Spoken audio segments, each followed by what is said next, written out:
There we go. We should be in good shape now. Thank you so much for everybody letting us know that we were having those technical difficulties. I'm going to go ahead and get started again. Once again, we are here for the 2015 project application training. My name is Lisa Mays-Lillig. I'm with All Chicago.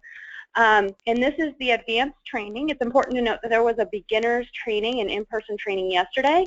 Those slides will be posted on our website shortly. I'll show you how to access those later. So we're not going to go over everything today, but we're going to make sure you're aware of some basics. Here are the deadlines for the project application. The drafts are due on October 9th by 5 p.m. and the final is due in eSNAPs by October 20th at 5 p.m. We'll be going through the process for submitting your application in just a moment. But please note that these deadlines are tight due to HUD requirements. Any failure to submit by this deadline could compromise our application as a COC. So please note that no deadlines can be granted. If you have any concerns about meeting these deadlines, please let us know so we can work with you to meet them. You can do that, of course, by contacting us at cocprograms.org.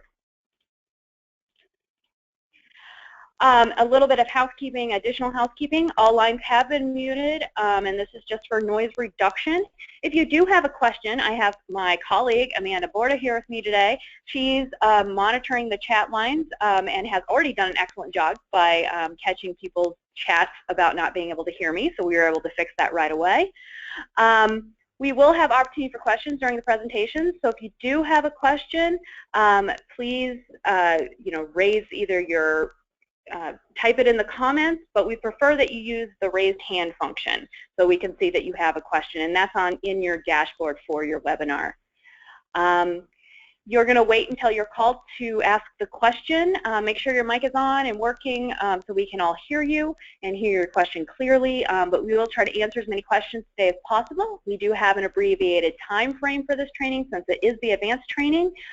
If we are unable to get to your question, please note that we are collecting them for frequently asked questions sheets that we'll be releasing throughout this process, as well as we will follow up with you to respond to your question after the webinar. You can also, because this is not your last chance to ask questions, you can also email us at cocprograms@allchicago.org and ask your questions there as well. Okay. So we're going to have the main things we're going to cover. Again, this is the advanced training, so we're not going to cover a lot of the basics that we would have covered in the beginner's training yesterday. But you will know some basics today, including how the COC renewal project application fits into the overall process.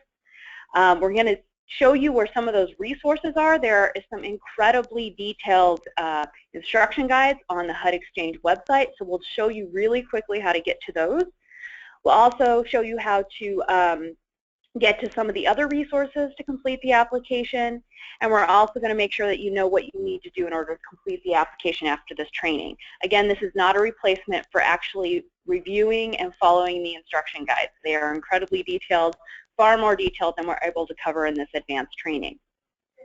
Our main agenda will be that we will go over the process. We've already covered deadlines, but we will talk about those several times during this training and the resources. We're going to talk a little bit about some changes in the project application this year. We're going to talk about how to submit it and what that process looks like, and some basic questions and answers at the end. Again, feel free to ask questions in your chat box throughout the webinar, but we'll definitely have time at the end for additional questions. Okay. Right here on your screen, you can see just a general snapshot of the process. As many of you may know, we are the collaborative applicant here at All Chicago, and one of our primary responsibilities is submitting the one application to HUD each year for the COC funding, which this year equals about a little over $60 million. HUD does require that all COCs submit one collaborative application for all of that funding, which means we have to get information from all of the partner agencies as well as from our system outcomes and submit it all at once to HUD for review. So the first step is getting the project applications from agencies, working on our own project applications. We actually have HUD COC funded projects here at All Chicago as well. reviewing those as the collaborative applicant to try to make sure as much as possible that those applications all meet the HUD thresholds and will be eligible for renewal, and then HUD reviews them. One of the things that we did want to highlight here is the entire collaborative application is due to HUD on November 20th. This is not your project application due date, so please make sure that you do not think that your application is due at this time. We're highlighting this because what this means is HUD usually gives themselves 90 days to release the funding award announcements. What that means is if you have a contract that starts at the beginning of the year, it is likely that you will not have an award announcement and likely not have a contract executed by the time you start your program, or your program is meant to be started at the beginning of next year. So it's important that your agency is prepared to be able to operate the program without drawing down funds from HUD for a few months. This is not unusual for HUD contracts, but it is anticipated we will have that situation again this year due to the late time frame of this application. These are your deadlines. So October 9th at 5 p.m., again, I mentioned this earlier, your project application PDF draft is due to the All Chicago, and on October 20th, your project application is due in eSNAP. Again, no deadlines will be, extended deadlines will be granted. Talked earlier about making sure that everyone was aware of the incredibly detailed HUD resources. This is what the screen will look like if you go to the link at the top here. This is one of the pages of the HUD Exchange.info website. I'm hoping everybody on this call has already been connected to this website.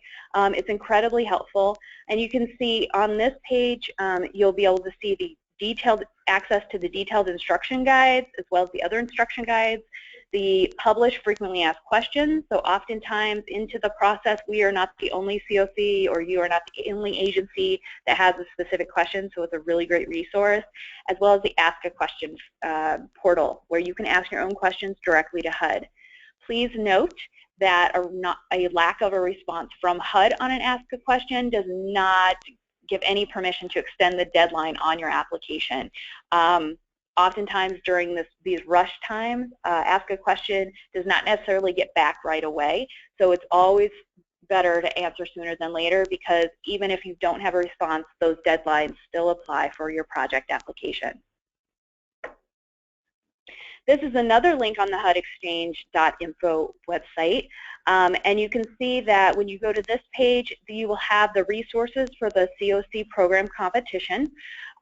There at the bottom where it says COC program competition program applicants, that's where you're going to be able to access as programs project application specific information. And you can see here that there are a number of instruction guides. There's a general instruction guide for the project application. There's one for renewals. There's one for new projects. There's a detailed instructions. There's one specific to the performance section, which there are some changes to this year of the application, as well as a guide for the budget, instructions for the budget section. So for those sections of the application that do require a little bit more in-depth guidance, HUD has been really great about making sure to get those to the projects in a very detailed format so that you're able to complete the applications in the best way possible and really demonstrate your project. I would really encourage reviewing these as soon as possible in case there are any questions that come up based on these detailed instructions, so that again you can submit that Ask a Question to HUD or reach out to us directly for any guidance as soon as possible. We also have some resources on our All Chicago website. So if you go to allchicago.org and follow that link up on the top, you can actually see that we have some of our instruction guides posted for the different projects for this year. So we have links to some of those instruction guides that are on the HUD Exchange website. So if for some reason you ever lose that hudexchange.info/COC webpage address, you can always go to our website and find those materials. You can see there the fiscal year 2015 project application training that the arrow is pointing to. that is specifically indicating that that's going to be where we're going to post the slides from our beginners trainer that happened yesterday. That was a 2-hour training. It had a lot more detail. So if you feel like you're leaving this webinar and you just want a little bit more granular material, you can look at that as well. Again, the instruction guides on the HUD website are incredibly helpful. In order to help everybody navigate the support system that exists around the COC program competition, we think it's really helpful for projects to understand when it's appropriate to come to All Chicago for guidance and when it's appropriate to go to the HUD Ask a Question. These cover most of our most frequent requests for guidance. But for instance, if it is a eSNAPS technical problem, you're having issues logging in, you're not seeing the fields you think you should be seeing in your eSNAPS, you've exceeded your password tries, so you're locked out, it's running really slow, you're having problems just accessing it in general, all of those requests or guidance would need to go directly through the HUD resources, and that would go through the Ask a Question virtual help desk, and you would select eSNAPS. They're usually pretty good at getting back to folks pretty quickly about eSNAPS access issues. This is one of those things that I would encourage really trying sooner than later to make sure you actually have access to eSNAPS and that you don't have any difficulty. Sometimes there's turnover in organization. You want to make sure the right person has been identified as the eSNAPS administrator for your organization. It just really helps streamline any technical assistance you might need along the process. The other thing to note is eSNAPS really starts to move at the pace of cold molasses towards the deadlines. There are a lot of people throughout the entire nation trying to submit stuff and enter stuff into eSNAPS, and so that system slows down a lot. It's gotten a little better over the last couple of years, but please note that waiting till the last minute is absolutely not what you want to do. You really want to go in periodically and update stuff so that you're not entering everything at the same time. If you do have any questions not related to technical issues with eSNAPS, or you want to get more information about what does your project look like on the GIW, the Grants Inventory Worksheet, and the amounts, if you have any questions related to accessing the Survey Gizmo link that we'll talk about later where you're going to upload your PDF, or you have any other questions about completing your application that aren't related to technical eSNAPS issues, please reach out to us here at All Chicago at cocprograms@allchicago.org, and we will make sure to get you the support that you need to complete your application. If for some reason it is something we need to advise you to reach out to HUD about, we'll let you know that as soon as possible. So when in doubt, reach out to us here at All Chicago. So we have a couple of questions according to my fearless question monitor here, Amanda Porta, with our team here at All Chicago. So Amanda, what questions do we have? So Joyce has asked, is the draft only to be submitted if you want All Chicago staff to give your organization an early review? And is there something different between the draft and the final? Yes, that's a great question. Drafts are required. All Chicago needs to have an opportunity to review. As the collaborative applicant, we are responsible for reviewing all of the applications to ensure they meet thresholds and providing organizations with feedback so that you can make the necessary changes before the October 20th deadline. So all projects are required to submit a draft in PDF form. We'll talk about submission in a few minutes. We will review them as All Chicago staff, give you feedback and suggested edits or required edits as it might be. And then you will be required to make those changes and submit those into eSNAPS by October 20th. The main difference is between the two is your final. If everything's fine on your draft, you won't need to make any changes. You can just submit it. But the draft will be submitted to us in PDF form, where the final will be submitted in eSNAPS directly to HUD. Great question. The other question was, can you please explain more about HUD fiscal year dates? I don't know if we need a clarifying. So the most frequent confusion about HUD fiscal year dates, and I don't know if this answers the question, is that HUD fiscal year dates are always the year behind the year that the contracts are meant to be executed. So the fiscal year date for HUD contracts is actually based on the year those funds were appropriated by the federal government, which is always the year before. So fiscal year 2015 HUD COC funding will always get executed in fiscal year, in calendar year 2016. So in 2016, you're always spending, you would be spending the money that the federal government appropriated in 2015. So I don't know if that fully answers your question. Certainly the fiscal year dates get more complicated, but that is a much longer conversation that we can definitely clarify offline. Any other questions, Amanda? How soon after 10-9 will you be getting back to agencies with corrections and edits? Sure. So our goal is to get those corrections and edits to you as quickly as possible. We literally have 7 days, that's not working days, that's actual days, calendar days, to review all 165 applications that get submitted. So if you submit your application early, we will be able to review your application earlier. We will review applications in the order that they're submitted. We will know that because Survey Gizmo, when you upload your PDF to Survey Gizmo, timestamps it. So there's little incentive for you to get your application in early. You will get feedback sooner if you submit it sooner. So we'll get that response to you as soon as possible so that you can make those changes. The hope is that the draft is pretty much final. It should not be a rough draft. It should literally be a draft of your application. So we're hoping there won't be too many changes. If you're on this call, you've been doing this for a while. You're in the advanced training after all. So we will try to get you that feedback as soon as possible. But the sooner you submit it, the sooner you'll get feedback. Any other questions, Amanda? Not yet. Okay. We'll move on to the steps of the project application. Again, because of the time frame and the fact that we want to leave plenty of time after the training, after the presentation for questions and answers, I will not be going into detail about these steps of the project application. Largely what I'll be covering is basic access, and then I'll be talking about some of the changes from the previous year. So there's these 4 steps. You have the project application profile, which must be completed before you complete the funding opportunity registration. And then you have to create the application before you can actually access the application to be able to complete it and then submit it in eSNAP. So each of these steps is really important.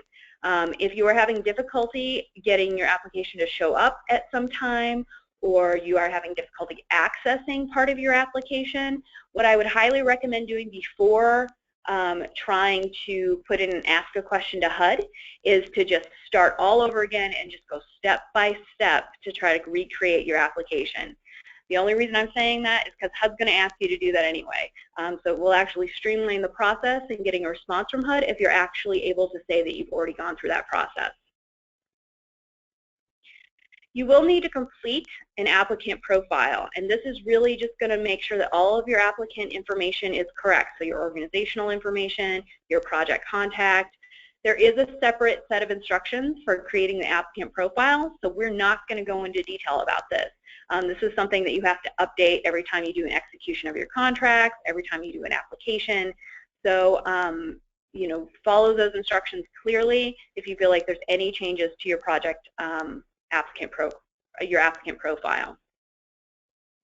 The next thing you have to do is actually register for the funding opportunity.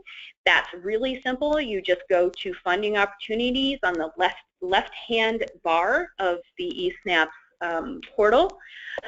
Once you click on that, you should be able to find the renewal project application fiscal year it will say 2015. Not 2014 like it shows here, 2015, so you should be able to click on 2015. If for some reason multiple profiles or applicant profiles have been set up for your agency, which should not be the case for most of you, but in case, you just want to make sure on the top there that that bar has the accurate applicant profile listed. You'll basically answer the questions about registering for funding opportunities. It's very simple, kind of asks you some yes or no questions, and then you will be registered for submission, or registered for the funding opportunity. The third step is to create the project. This will need to happen for every single separate project that you have, and you will want to make sure to go into the Renewal Project 2015 after you select submissions at the bottom.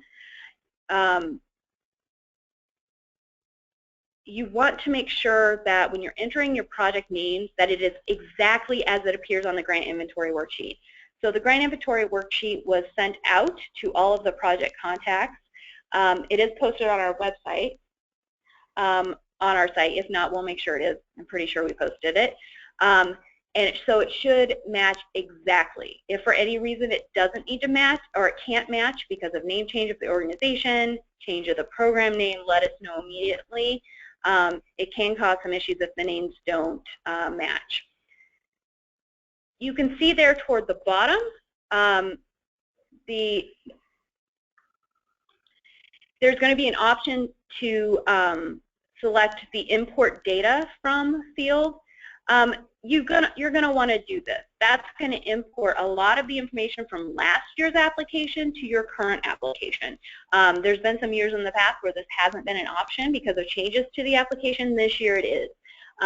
Please note that you are still responsible for making sure to review your application and ensure that that information is all still accurate, even though it is automatically imported from your previous application.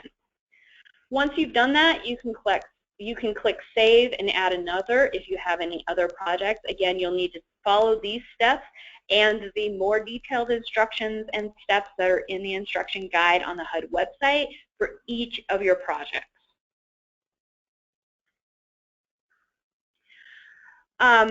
In order to actually find your project itself and start entering data into your application, you will actually click on the left-hand side, click on Submissions, and you can actually filter it, or you can choose not to filter it. But the key is you want to search for and find the Renewal Project Application Fiscal Year 2015. Once you've done that and you found your, in your field, you've actually found your application for 2015, you can go and click on the folder with the piece of paper and the up arrow and to actually open up the submission. That's going to give you access to the full application and allow you to start completing the application.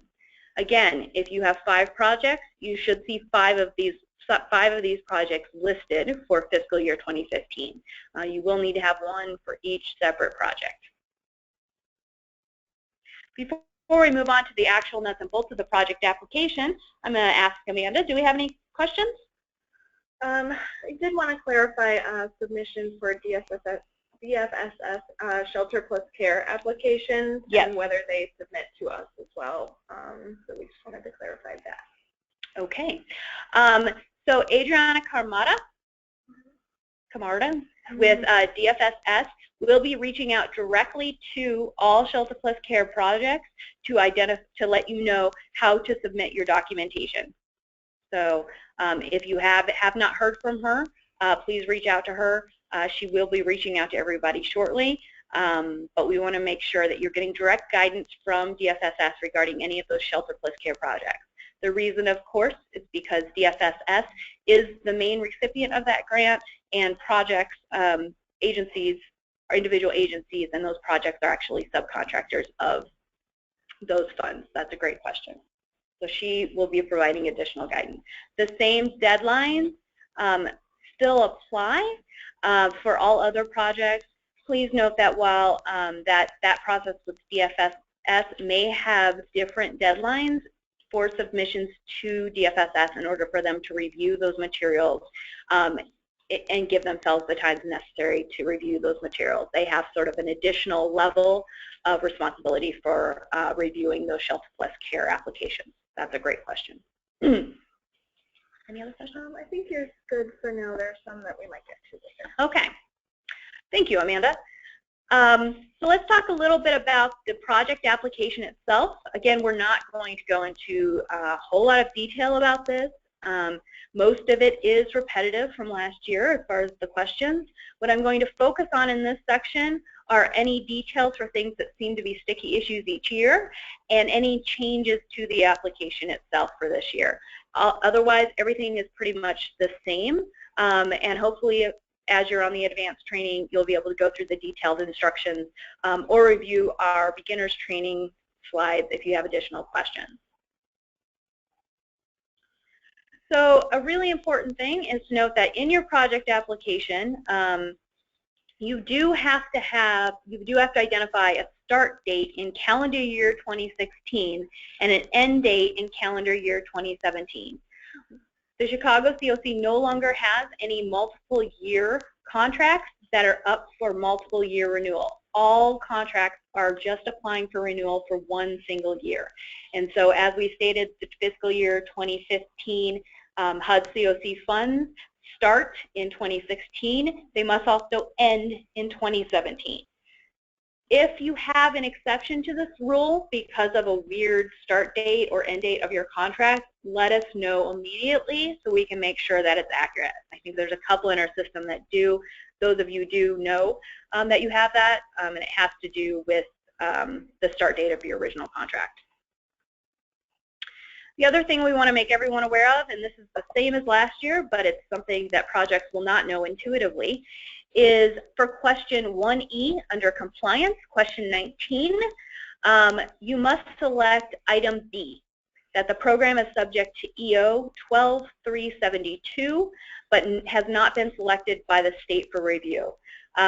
This is absolutely the same for every project in our COC. Frankly, it's the same for every project, COC-funded project in Illinois. So please select B for that one. It could be confusing. It's language we don't normally use in our everyday lives as projects. So Part 2B, there are some items in this section that are a bit more detailed this year regarding recipient performance. And these are questions where they are specifically asking about APR submission and whether it was submitted on time, the HUD monitoring findings and whether or not there were any for your project, quarterly drawdowns and whether your project is actually making those as required by HUD, and the recapture of funds and whether or not there were any recaptured funds. These are new. They were not asked in this detail last year. You're just going to answer yes or no based on your application or based on your project. If you do not know, for instance, if your project had recaptured funds, the best way to find this out is to actually ask your HUD representative. They will know if you had recaptured funds. If they are unable to answer your question, please email us at cocprograms@altchicago.org, and we will try to find the answer for you using the documents that we have. You also will want to talk to your agency's finance department to see if any funds were left on the table at the end of your last contract. I would start with them, actually. Section 3B is consistent with last year, but we just wanted to highlight some of the things that are in there again this year. They do have you describing your need for your project and your target population, your plan, your outcomes, your coordination with other providers, reason why HUD dollars are needed. It's really important that you don't just cut and paste the answers to these sections. We've made a lot of changes as a COC, and a lot of projects have made some changes around target populations. And so what you really want to make sure is just review this, make sure whatever you're putting in there is not just cut and paste from last year, that it really does reflect any changes to your project, and that it's consistent with the rest of the application. So if you are saying in your narrative for this section that you are targeting your resources for chronically homeless households, that should be reflected in the number of chronically homeless dedicated or prioritized units you have in your application later on. That's really crucial, and that's an issue every year with projects, is that when we review applications here at All Chicago, the one part of the application is not consistent with another. So just take some time once your application is completed to make sure to read through it and make sure everything is consistent. It'll really minimize the changes that you'll need to make.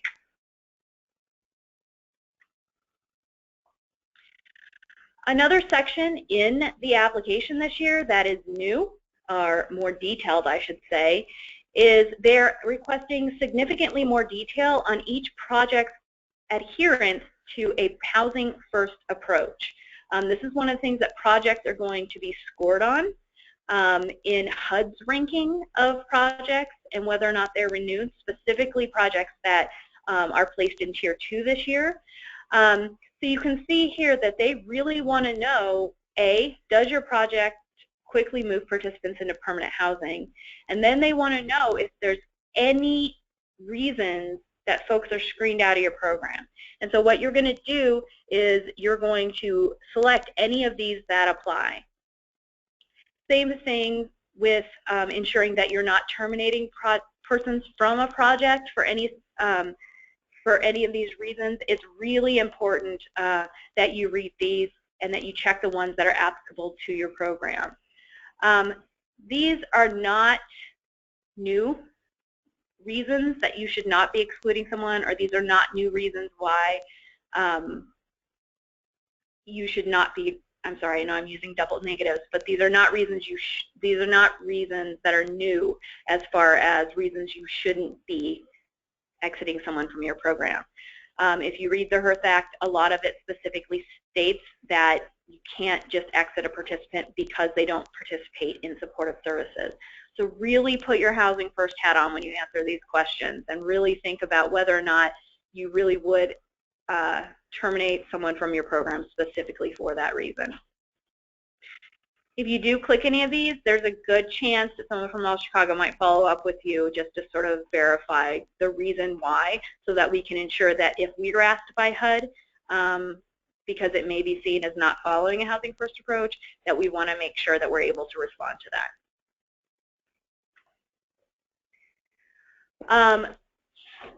You can see that it is asking now whether or not your program has a population focus and for you to identify what that specific population focus is. And so if you click either on part 3, if you click yes to question 3, you'll get more options that drop down. And then also it is asking whether or not you request rental assistance under that budget line item. And if you do, you will get some questions that appear as well. And this is really due to sort of the target population focus that HUD is having now, or emphasizing more this year than previous years, as well as wanting to make sure that those budget categories and line items are being used appropriately, specifically now that we have a couple of COC projects beyond shelter plus care projects that are requesting rental assistance. That was section 3. That's about a third through the application. So I do want to just check in and see, Amanda, do we have any questions about that section? Sorry, we do have a couple of hands raised, but they've been raised for a few minutes. So I want to make sure that they do still have a question. So Rochelle Perry, do you still have a question? We can unmute you real quick. Rochelle, you are unmuted. No, you answered my question. No, you answered my question. Great, thank you. Good. And Sanja Stinson, do you have a question? I'm going to unmute you real quick. Sanja, you're unmuted. Okay, I'm going to put down your hand, Sanja. Feel free to submit a question in the chat box if you still have a question. Does anyone else have any? No. Okay.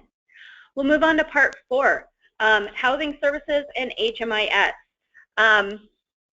This is one of the questions here, questions 4A, that's specifically related to support of serving families and specifically having policies and practices and designated staff and meeting the educational and developmental needs of the households that you're serving if you serve families.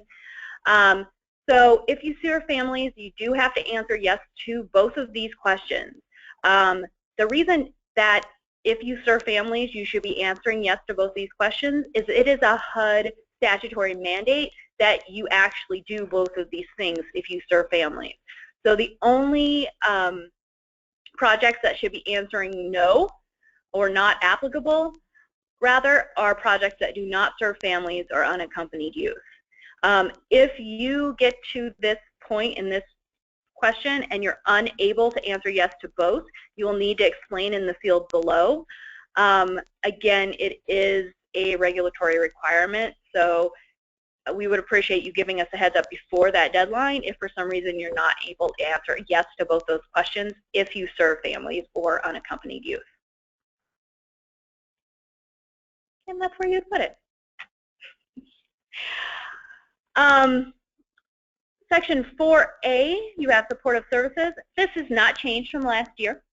But why we wanted to highlight this is every year we get some of these from projects where one item is specifically selected as either the applicant or an external entity providing these services, and that's it. It's important to note and review the program models chart that was passed last year, because for all intents and purposes, most of these services you should be able to identify whether you are providing them directly or whether or not you're making a linkage to these services.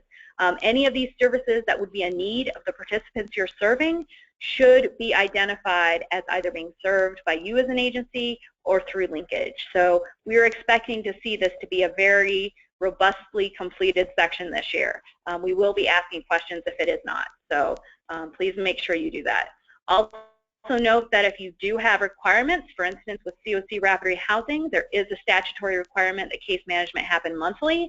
That time frame and that frequency should be reflected in this section.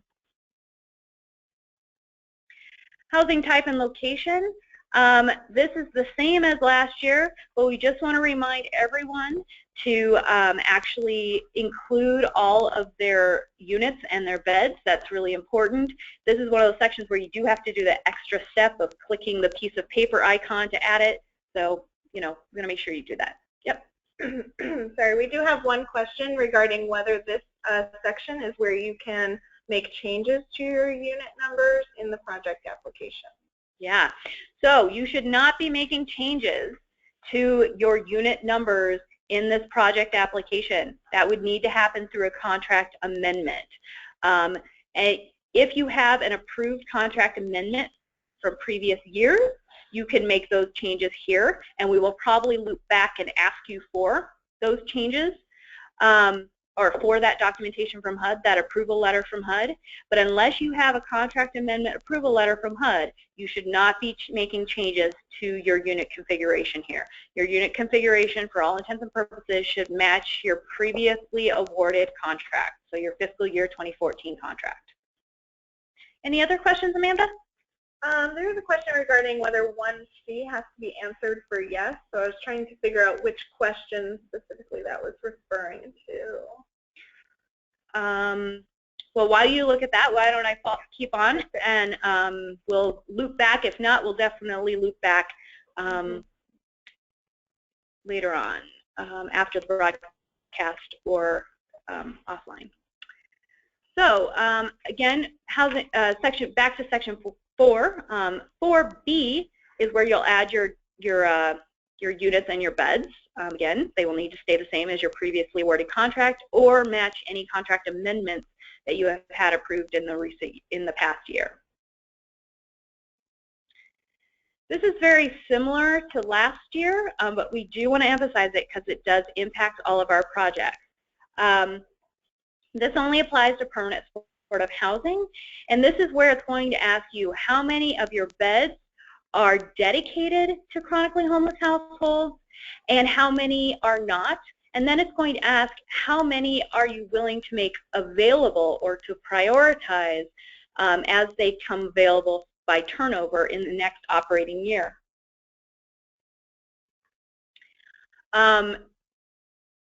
We really encourage permanent supportive housing projects to prioritize any non-dedicated beds for chronically homeless households upon turnover. As many of you likely know, our central referral system does prioritize chronically homeless households. So it is a priority of our system as the Chicago COC.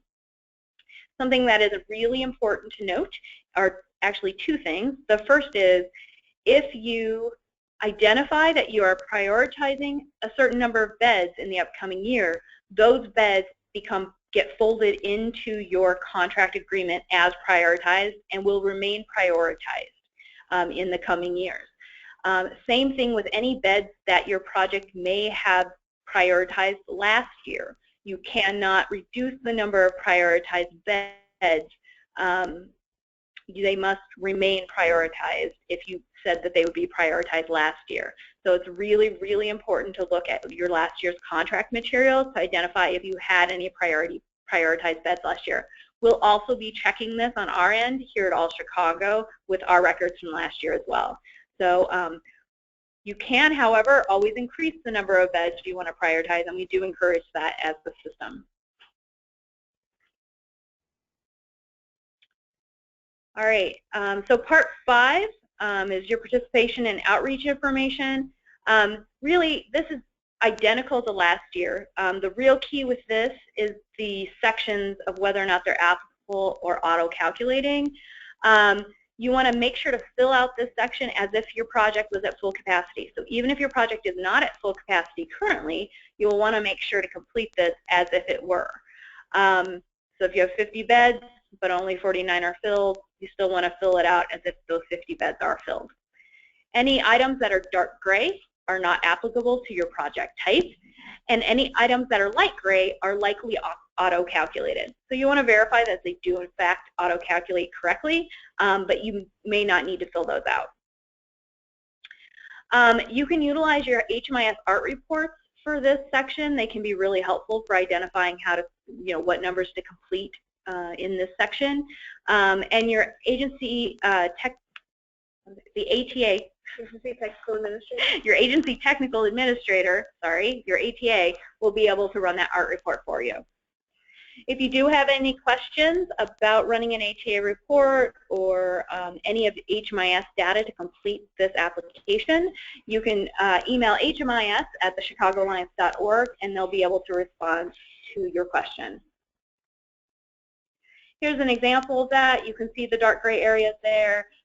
So at first sight, it looks like an incredibly complex, time-consuming chart, but you can see that most of the fields are either auto-populating or they're not applicable. So based on your program type, don't get too intimidated by this chart, I guess is what I would say. The other section that often causes challenges for projects each year, and so we wanted to highlight it again even though it hasn't changed, is the outreach for participants question, 5C. It is important to note that whatever you identify as the places of origination for your participants matches your program type target population. So for instance, if you have a PSH project for chronically homeless households, you should not have a percentage next to households coming from transitional housing, because transitional housing programs and the participants in those programs do not maintain their chronic homeless status and therefore are not eligible for chronic homeless housing. So you want to make sure that whatever the eligibility requirements for your program are reflected in where you're getting participants from in regards to outreach. Again, we try to really review this every year as well, but it really is on, all of this review is really on the responsibility of the project itself. It's really important that you double check this.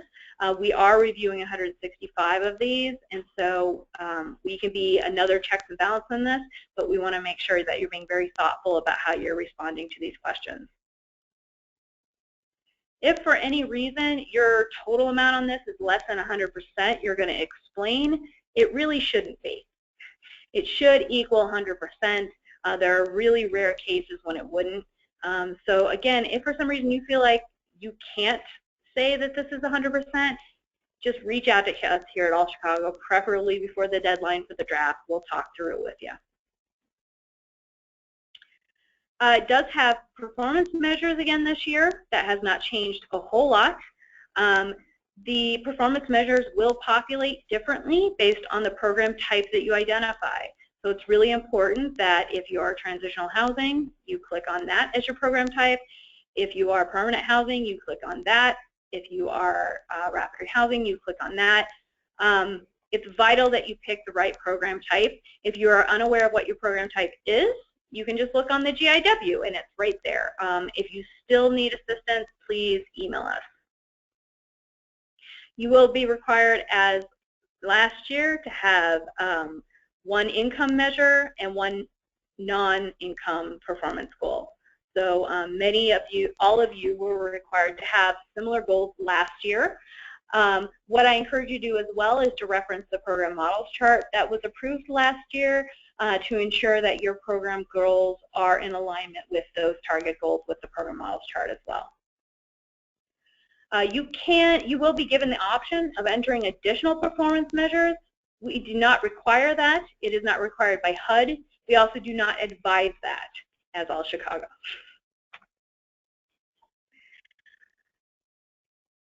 Part 7 is the budget information. Again, there is a separate budget section instruction guide on the HUD Exchange website, so we do encourage that you review that. Amanda, has that been posted yet? As far as I know, I haven't checked today, but I have not seen it yet. Okay. So usually it takes HUD a little bit of time to actually post that. It should not be all that different from last year. The questions are not that different from last year. They're nigh identical. So one of the things we just want to make sure that everybody is aware of, because this is the question we get every year, you must make sure that down there at the bottom on question 6, that you do select all the appropriate budget categories that your project is applicable to your project, because if you do not select it, it will not show up in your budget forms to fill out. So if you, for some reason, get to the actual budget, the section with the budget on it, or the question with the budget on it, and it doesn't have, say, operations listed, but you have operations for your project, it's a good chance you just need to go back to this question, 7A, and select operations that may not have been selected for some reason.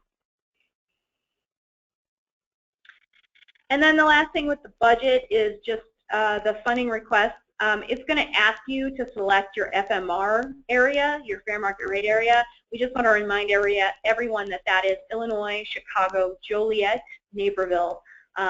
We want to make sure that you select that appropriately rather than Cook County. So make sure you are selecting Illinois, Chicago, Joliet, and Naperville. You do want to make sure that you're listing the new number of units and appropriate bed configuration accurately based on your previous contracts. The reason for this is not just because we want it to be accurate, but because HUD is actually identified in the note for this year that they will be making adjustments to both leasing dollars and rental assistance dollars based on changes in the FMR. So I know many of you who have leasing dollars saw an increase last year in some of your leasing dollars because some of the unit sizes had an increase in FMR. So you've seen the direct positive impact. On the flip side, we did have some FMR units that went down in price last year. They will not reduce the leasing dollars, but that will impact rental assistance dollars either positively or negatively, strictly based on FMR. To date, we do not have any rental assistance projects that are applying for funds based on actual rent. So it's important to note that if you are applying for rental assistance, it will be based on FMR. Once you've completed your budget sections for your main budgets, you're actually looking at match and leverage. This is where you will record that. We just want to remind everyone again, this is exactly the same as last year, but we just want to remind everyone that match and leverage, match is the 25% that's required by HUD statutes.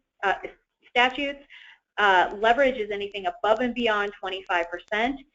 You should not be overlapping amounts in match and leverage.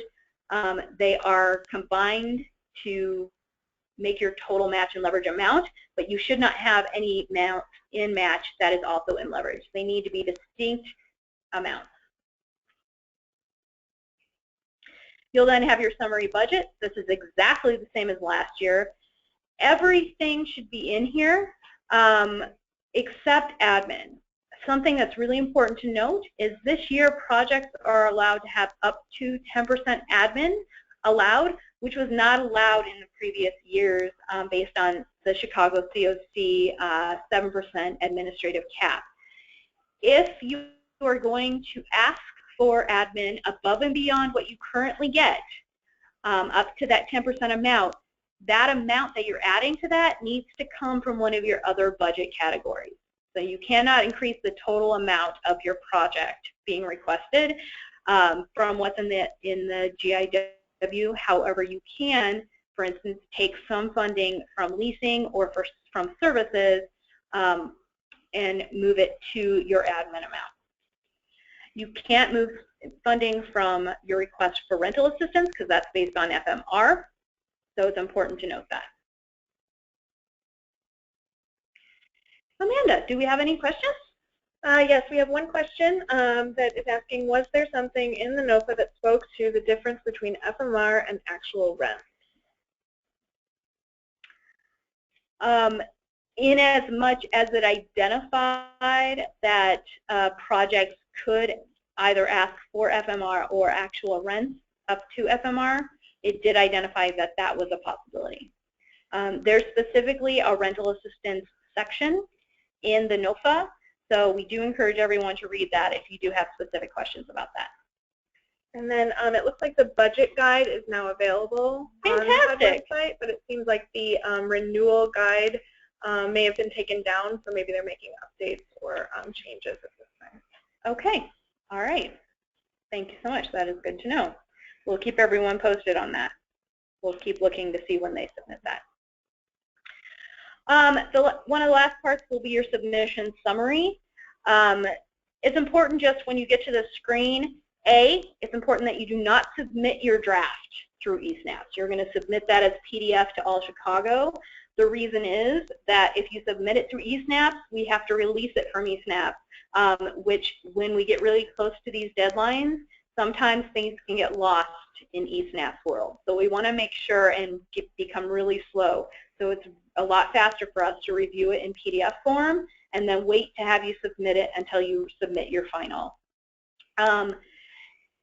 You really want to make sure that when you look down the last updated section there that everything is complete. If you have anything that says please complete, you will need to complete that before you are going to be able to submit it. Also, if something says please complete on your PDF that we receive, we're going to come back to you right away and say that you didn't complete it and have you complete the application fully before we're able to review it. So even if you get it in early to us, if it says please complete, you didn't complete your application, and therefore you're going to have to resubmit it as a PDF. So please look at this section and make sure everything's complete. And here's just another example of sections where it says please complete. A lot of times they'll actually give you guidance as to exactly what you need to fix there at the bottom in the notes. So make sure to review those notes and make sure there's none on that section. And finally, here are the steps to submit your draft application into All Chicago and into eSnaps. So first, you're going to go to that applicant profile, you're going to complete the applicant profile and the project application. Do not submit it. You're going to click on that download as a PDF and create a PDF. Once you have that PDF copy of your application, you're then going to go to the Survey Gizmo link, which we're going to show you in a minute, and upload that PDF in that Survey Gizmo link by October 9th, 2015 by 5 p.m. We will then review all of those in the order that they're submitted and give you feedback. You will be required to make those changes of the feedback that All Chicago gives you. We're going to ask for, we're going to try to give everybody feedback within 3 business days. So we've got a really tight turnaround for those 165 applications to review. Once you have made the changes based on our feedback, you will then go into eSnaps and then click that submit button so that you can submit it directly in eSnaps by October 20th, 2015 at 5 p.m. Here's how you're going to submit that PDF to All Chicago, that draft. Here's that button that's going to show up when you export it to as a PDF to All Chicago. You're going to click this. It's going to allow you to download it as a PDF. And then you're going to follow this link right here at the bottom, the Survey Gizmo link, which we will follow up with everybody. It will be in all of our reminders about the draft. You're going to go in. You're going to upload your PDF as a file into Survey Gizmo, and we will have it available for us to review. Again, we will review the application drafts in the order that we do receive them. If you do have any questions, as always, we are here for you, and we want you to email us at cocprograms@allchicago.org. Please do not email All Chicago staff directly. Emailing cocprograms@allchicago.org allows us to respond to people's questions in the order that they're received. It also ensures that we're able to respond to those regardless of who's on site that day. So we want to make sure that we're able to provide that feedback as quickly as possible and as fairly as possible as we get a significant number of questions during this time. Amanda, do we have any questions? We do. We have a few questions. One is regarding budgets and admin costs. So if agencies want to increase their admin to 10%, is that something that needed to be done previously in a budget amendment, or can it just be done through this application? It can just be done through the application. Yep, great question. It can just be done during the application. The next question is, do we have to submit the applicant profile PDF draft as well, or just the project application? Just the project application. Once you want to make sure to absolutely review your applicant profile, but you can make changes to your applicant profile after you submit your application. So we'd rather focus on the application at this time. However, you do need to make those changes, but you don't need to submit a PDF of it. When will the checklist be made available is the other question. We do normally have a checklist that you can go through and use as you're reviewing to make sure that you followed all the steps. So that is being finalized right now, and we'll be sending that out as soon as possible. Excellent. And then the other question is just regarding if there's anything we should save the draft as when you submit it in Survey Gizmo. I don't think we've outlined a specific name for your file, but it would be helpful just if you name it as your agency and project name. That would be really helpful for us to keep track of everything. Yep, that's a great question. Any other questions, Amanda? I don't think I see any. Let me make sure there aren't any hands raised. Okay.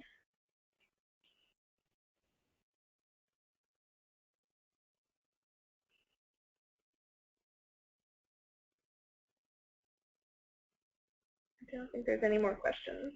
Okay. As we mentioned, and as you can see on your screen, we are available for you. Please email us at cocprograms@allchicago.org if you have any questions.